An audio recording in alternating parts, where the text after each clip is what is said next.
মনটা একদমই ভাল লাগছে না, মনটা একদমই ভাল লাগছে না, বিশ্বাস করুন। মনে হচ্ছে পুরো শূন্য করে বাবা। চলো চলো চলো।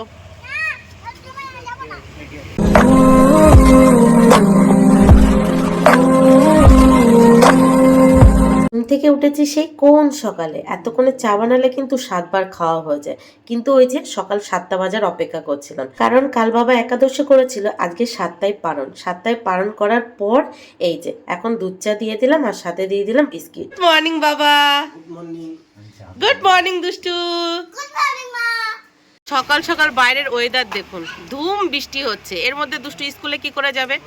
এখন রাইট সকাল 7টা বাজে, এই বৃষ্টি হচ্ছে। 10 মিনিটের মধ্যে যদি বৃষ্টি না থামে তাহলে আজকে আর দুষ্টু স্কুলে যাবে না। Hello friends, good morning. একটা ফ্রেশ নিউ ব্লগে আপনাদের সবাইকে অনেক অনেক স্বাগত। কেমন আছেন আপনারা সবাই? আশা করি আপনারা সবাই অনেক ভালো আছেন। আমরাও আপাতত ভালো আছি আপনাদের আশীর্বাদে আর আমার গোপালের আশীর্বাদে। আজ বুধবার আর এখন বাজে সকাল 8টা 20। তো চলুন আজকের ব্লগটি এখান থেকেই শুরু করি। তো প্লিজ পুরো ভিডিওটি না কেটে দেখতে থাকবেন আর আমার সঙ্গে থাকবেন। আজকে অনেক সকাল সকাল ঘুম থেকে উঠেছি। তখন ওই কটা বাজে, সকাল 5:30 নাগাদ। ঘুম থেকে উঠে সবার প্রথমে ব্যালকনিতে বসে বসে বাবার সাথে কিছুক্ষণ গল্প করেছি। তারপরে চলে গেছি রান্নাঘরে। রান্নাঘরে গিয়ে রান্নাঘরে কিছু কাজবাজ এগিয়ে ঘরে এসে 2 মেয়েকে ঘুম থেকে তুলে বাসি ঘরের সমস্ত কাজবাজ গুছিয়ে আবার চলে গেছি রান্নাঘরে।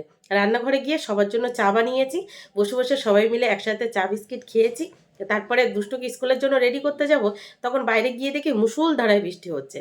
তখন মিস্টার প্রতিদেব আর বাবা বললো, এই বৃষ্টির মধ্যে দুষ্টুকে আজকে আর স্কুলে পাঠিয়ে লাভ নেই, কারণ এই বৃষ্টির জল মাথায় পড়লে জ্বর চলে আসবে। সেই জন্য দুষ্টুকে আর স্কুলে পাঠালাম না, আবার চলে গেলাম রান্নাঘরে। বাদ বাকি কিছু কিছু রান্না করে নিয়েছি, কারণ কালকে বাবা একাদশী করেছিল, আজকে নিয়ম ভঞ্জ আছে। তো সেই জন্যই তাড়াতাড়ি রান্না বান্না করে নেওয়া। এখন মিস্টার প্রতিদেব চলে গেছে বাজারে, দেখি কি নিয়ে আসে, উনি যেটা নিয়ে আসবে বাদ বাকি রান্নাটা কমপ্লিট করলেই হয়ে যাবে। তো এই বৃষ্টির মধ্যেও মামামের স্কুল আছে, ভাবছি যাবো কি যাবো না, যাবো কি যাবো না, বুঝে উঠতে পারছি না কি করব কি না করব। তো বাবা বলছে এই বৃষ্টির মধ্যে আজকে যে লাভ নেই, কারণ কালকে বৃষ্টির জল মাথায় পড়ার কারণে কালকে সারা রাত আমার মাথা ব্যথা করেছে আর একটু জ্বর জ্বর লাগছিল। তো বললো আজকে রেস্ট নাও, এই বৃষ্টির মধ্যে আজকে আবার যাবে, আবার বৃষ্টিতে ভিজবে, তখন দেখবে অসুস্থ হয়ে পড়বে। তো ভাবছি কি করব কি না করব। তার উপরে আজকে বাবা বাড়ি চলে যাবে, বুঝতেই পারছেন মনটা ঠিকঠাক লাগছে না। তো সব মিলিয়ে চলুন আজকে সারাদিন যা যা করবো টুকিটাকি এখানেই শেয়ার করবো, আপনারা দেখতেই পাবেন। তো সারাদিন দেখতে থাকুন আর আমার সঙ্গে থাকুন। তো মোটামুটি যা যা রান্না হয়েছে তাই দিয়েই বাবাকে ভাত দিয়ে দিলাম। দেখুন কি রান্না করেছি। সকাল সকাল ভাত করেছি, সাথে ডাল, কাঁচকলা ভাজা, পটল ভাজা আর উচ্ছে আলু ভাজা। আর কালকে মিস্টার প্রতিদেব চপ নিয়ে এসেছিল, সেটা গরম করে বাবাকে দিয়ে দিয়েছি। আর পাশাপাশি মিস্টার প্রতিদেব আর মাম্মাম খেতে বসে পড়েছে। বেশি দেখালাম না, কারণ এখন অতিরিক্ত ফ্ল্যাগ কন্টেন্টের ভয় আসছে। তারপরে এই যে রান্নাঘরে গিয়ে মিস্টার প্রতিদেব যে মাছ নিয়ে এসেছে ধুয়ে ভাজতে বসিয়ে দিয়েছি। তারপর এদিকে ঘরে এসে দেখি মিস্টার প্রতিদেব রেডি হয়ে অফিসের জন্য বেরিয়ে যাচ্ছে। আজকে যেহেতু বাবা চলে যাবে, তো জামাই আর শ্বশুরকে পাশাপাশি দাঁড় করিয়ে একটা ছবি তোলার চেষ্টা করছি। দেখুন জামাই বক বক করেই যাচ্ছে। তো ফাইনালি আমার সমস্ত রান্নাবান্না কমপ্লিট। এই যে মাছের ঝাল করেছি আর পাশাপাশি করে নিয়েছি চিংড়ি মাছ দিয়ে পুঁই শাকের ঘ্যাট, যেটা খেতে অপূর্ব হয়েছিল, বিশ্বাস করুন, এক কথায় অসাধারণ। আর এই যে সকালের মুসুরির ডাল আছে আর কিছু ভাজা আছে, এতেই আজকে হয়ে যাবে। দুষ্টু, তোমার স্নান হয়ে গেছে? হ্যাঁ। তুমি মাথায় কি ক্লিপ পরেছো ওটা? বাটারফ্লাই। বাটারফ্লাই কে স্নান করে দিয়েছে? দাদু। দাদু? তাই? আজকে দাদু বাড়ি যাবে? না। আচ্ছা তুমি আগে বলো তো, তার আগে বলো আজকে বিছানায় কে টয়লেট করেছে? দাদু। কে টয়লেট করেছে? দাদু। দাদু টয়লেট করেছে? আর কার জামা প্যান্ট ভিজেছে? আমার। দাদু টয়লেট করেছে আর তোমার জামা প্যান্ট ভিজলো কি করে? হ্যাঁ, দাদু বিছানায় টয়লেট করলে তোমার জামা প্যান্ট ভিজলো কি করে? ছাদ ফুটো হয়ে জল পড়েছে? এই যে বললে দাদু তোমার গায়ে টয়লেট করে দিয়েছে।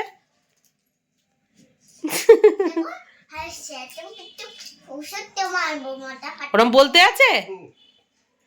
আর দাদু কান্না করছিল, দাদু দেখেছিলে? দাদু আমার জন্য কান্না করছিল। আমাকে কত ভালোবাসে, আমি এই তোমরা 2 বোন দুষ্টুমি করো, আমি পারি না, তাই দাদু কান্না করছিল। তুমি শান্ত হয়ে যাও। ওই যে দাদু এক্ষুনি কান্না করছিল যে তোমার 2 মেয়ে কি দুষ্টু, তুমি একা হাতে কি করে সামলাবে এদের। তাই দেখো ওই দাদুর চোখে এখনো জল। আচ্ছা তুমি কি ভাইকে আনতে যাবে? ভাইয়ের ঘরে যাবে? আমার বাবা কান্না করছে আমার জন্য, কারণ আমার 2 মেয়ে এত দুষ্টু দেখে আমার বাবা বাড়ি যাওয়ার আগে আগে কান্না শুরু করে দিয়েছে। তাহলে বুঝুন। আর মিস্টার প্রতিদেব সারা বছর দেখছে, দেখেও বুঝতে পারে না যে দুই মেয়ে নিয়ে আমি কতটা কষ্ট পাই। এর জন্যই বলে বাবা, বাবা ছাড়া এই কষ্টটা আর কে বুঝবে। আর আমার মা অনেক দিন আসেনি, মা জানে না দুই মেয়ে নিয়ে আমার কি অবস্থা হচ্ছে। মা আসলে মাও বুঝতে পারবে। তো বাবা বলছে আমি বাড়ি যাই, কটা দিন থাকি, বাড়ি গিয়ে তারপর আবার আসবো, এবার থেকে মাঝে মাঝে এসে আমি থেকে যাব। বলুন, বাবা কান্না করছে। মানে আমার দুই মেয়ে দুষ্টুমি দেখে আমার বাবা কান্না করছে যে তোমার অবস্থা কি হবে, তুমি কিভাবে সামলাচ্ছ, মানে আমি কিভাবে সামলাচ্ছি সেটা দেখে আমার বাবা কান্না করছে। বলুন তাহলে। তো যাই হোক, আমার রান্না বান্না কমপ্লিট হয়ে গেছে। আর বাবা যেহেতু কালকে একাদশী করেছিল, পালনি হিসাবে ভাত আর ডাল আর ভাজা দিয়ে খেয়ে নিয়েছে।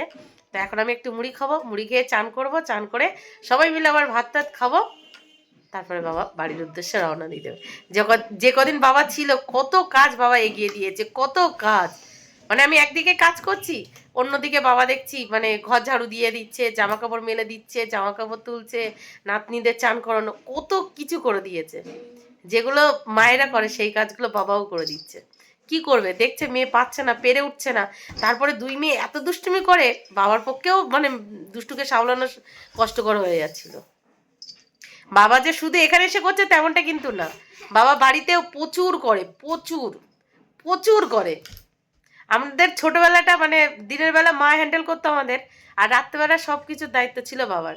বাবা সারাদিন মাঠে কাজ করতো, কাজ করে সন্ধ্যাবেলা বাড়ি আসতো, তারপর আমাদের পড়ানো, আমাদের রাত্রেবেলা যদি কোনো এমার্জেন্সি মানে হয় না যে রাত বিরাত বাইরে যাওয়া, এই যাওয়া সব বাবাই দেখতো। মায়ের রাত্রেবেলা ছুটি দিন, মানে ভাগ্য করলে এরকম বাবা পাওয়া যায়, ভাগ্য করলে। আর ভাগ্য করলে এরকম স্বামী পাওয়া যায়। আমার মার 7 জন্মের কপাল ভালো, সেই জন্য আমার বাবার মতো স্বামী পেয়েছে। সত্যি আমি শুধু চাইতাম যে আমার বাবার মতো আমার হাজবেন্ড হোক, কিন্তু আমার বাবার কোনো গুণ মিস্টার প্রতিদেবের মধ্যে নেই, কোনো গুণ নেই। না সরি, আছে। আমার বাবা যেমন আমাদেরকে একদম ভীষণ ভালোবাসতো, মিস্টার প্রতিদেবও দুই মেয়েকে ভীষণ ভালোবাসে, ভীষণ ভীষণ। মানে দুই মেয়ের জন্য সব করতে পারে, যেমন আমার বাবা আমাদের জন্য করতে পারে, ওরকম। তা এখন একটু মুড়ি খাবো, তারপরে বাদ বাকি কাজ বাজগুলো গোছাবো। আমার নিজেরও ভালো লাগছে না, এ কদিন বাবা ছিল তো ভালোই সময় কেটে গেছে। আর এই প্রথম মানে আমার এই 12 বছর বিয়ে হয়েছে, এই প্রথম বাবা এসে এই টানা কটা দিন থাকলো। কোনো দিন বাবা এরকম থাকে না, জোর 2 দিন 3 দিন, তার বেশি থাকে না। এইবার বাধ্য হয়েছে আমার দুই মেয়েকে দেখে, বাপ রে, বলছে তোমার মেয়ে দুটো কি দুষ্টু, মানে এরকম বাবাও হাঁপিয়ে গেছে। আমি যে এই মোটামুড়ি খেতে এত ভালোবাসি, আমার বাবা যখনই আসে আমার বাড়ি তখনই নিয়ে আসে। তো এবারও অনেকটা নিয়ে এসেছিল, আর কালকে বাবা যেহেতু চপ খায়নি সেই জন্য আমরাও খাইনি। তো কালকে সেই বাসি চপ আর মুড়ি খুব ভালোভাবে মেখে নেব, তারপর আমি আর মাম্মাম এটা এখন বসে বসে খাবো।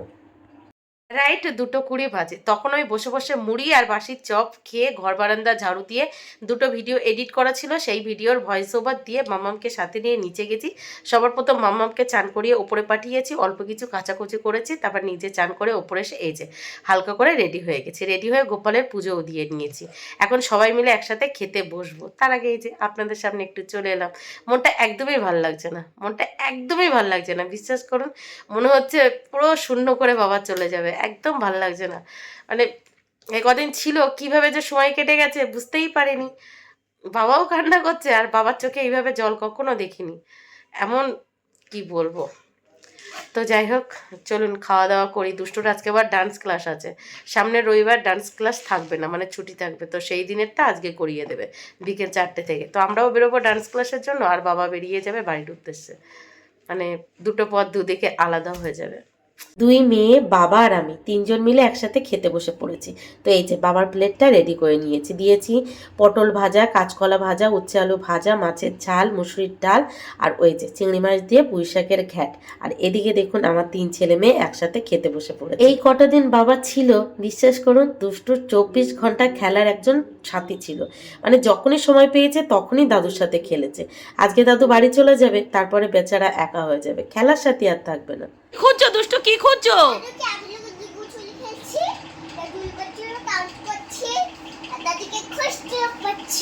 দাদুকে খুঁজে পাচ্ছ না, তার জন্য খাটের তলায় খুঁজে, খাটের তলায়, এইটুকু খাটের তলায় দাদু কি করে ঢুকবে? জোরে জোরে ডাকো দাদুকে। ওই চেয়ারের তলায় নেই তো, চেয়ারের তলায় নেই তো, যেখানে তুমি লোকাও দরজার ফাঁকে নেই তো, ওই পাশে, ওই পাশে ওই পাশে শোকেজের ওই পাশটা। তাহলে ডাকো দাদুকে এবার।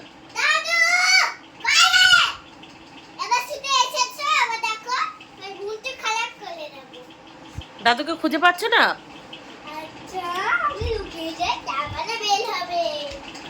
যাও তুমি লুকিয়ে যাও, ওখানে লুকিয়ে গেলে খুঁজে পাবে। যেখানে তুমি লুকাও তোমার জায়গায় লুকিয়ে যাও। কোথায় তোমার জায়গা?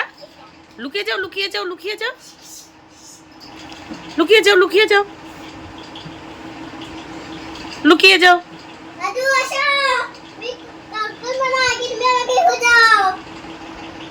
জোরে ডাকো দাদুকে।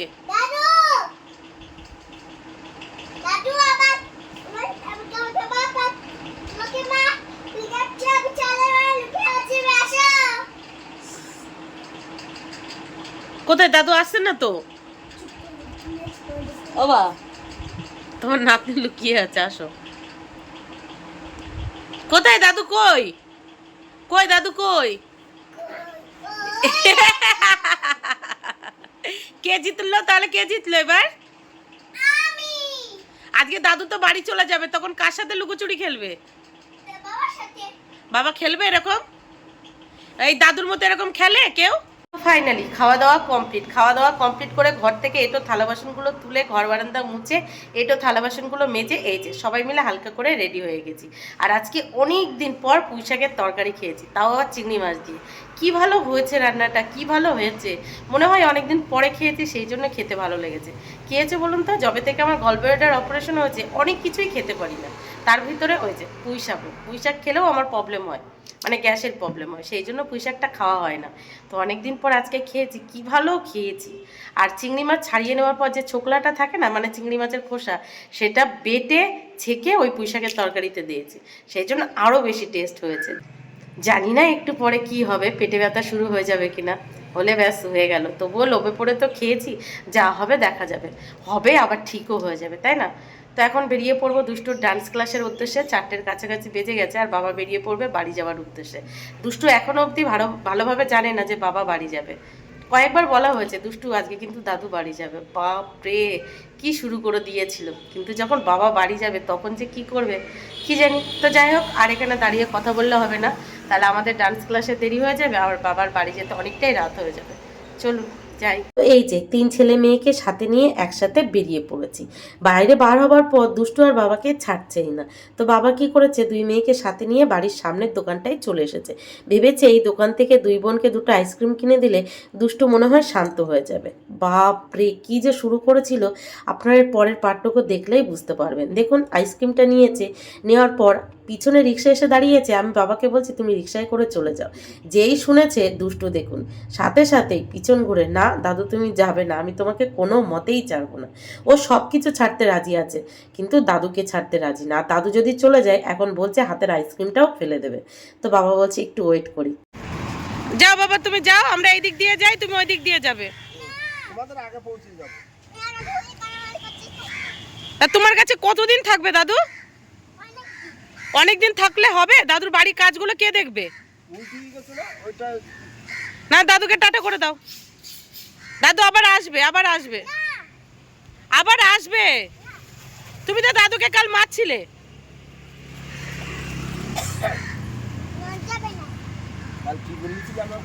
তুমি তো কালকে দাদুকে বাড়ি চলে যেতে বলেছিলে।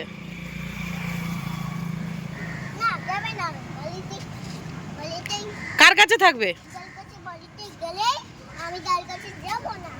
দিদার কাছে বাড়িতে গেলে ও ডান্স ক্লাসে যাবে না। তা দাদু দাদু কার কাছে থাকবে? তোমার কাছে? তাহলে তো দিদা কান্না করবে তো বাড়ি। কি করবে? চলো চলো চলো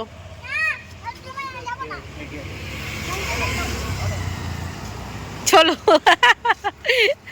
তুই আমার বাবাকে পাগল করে ছেড়ে দিবি? হ্যাঁ, দাদু টয়লেট করতে যাচ্ছে, দাদু টয়লেট করতে যাচ্ছে। যাও বাবা তাড়াতাড়ি টয়লেট করে আসো।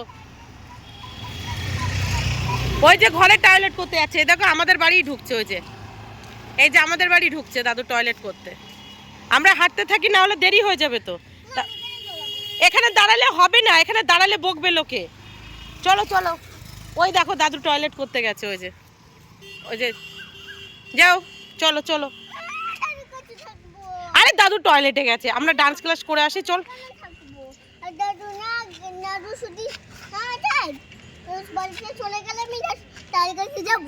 ওরম বলতে নেই, দাদু আসছে, চলো চলো।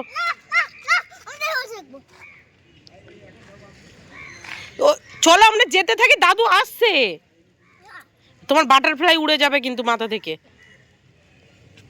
চলো আমরা দাদুর জন্য একটা সারপ্রাইজ নিয়ে আসি, দাদুকে সারপ্রাইজ গিফট দেবো, চলো চলো চলো চলো চলো চলো চলো, দাদুর জন্য একটা সারপ্রাইজ গিফট নিয়ে আসে, চলো।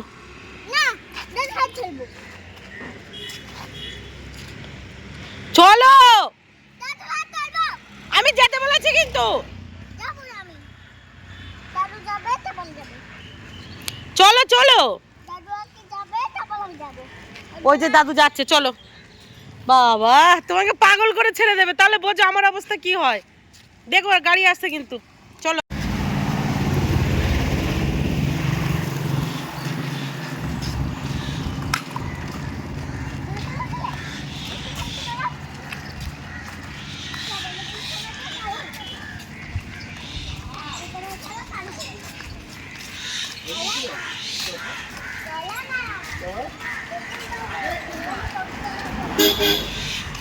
আসবে রিক্সায় করে আসো, তুমি তাড়াতাড়ি রিক্সাটা নিয়ে আসুক, রিক্সা নিয়ে আসুক, হাঁটতে কষ্ট হচ্ছে তো, রিক্সা নিয়ে আসুক, আমরা ততক্ষণ একটু হাঁটতে থাকি, চলো। আরে দাদু ওই যে রিক্সা নিতে গেছে, ওই যে দেখো, চলো আমরা হাঁটতে থাকি। ওই যে দিদি চলে গেছে, কত রিক্সা আনতে গেছে, রিক্সা। তোমার হাঁটতে কষ্ট হচ্ছে না তাই? মামা মেশো, মামা মেশো। আরে দাদু রিক্সা আনতে গেছে, কি জ্বালা আপনারাই বলুন।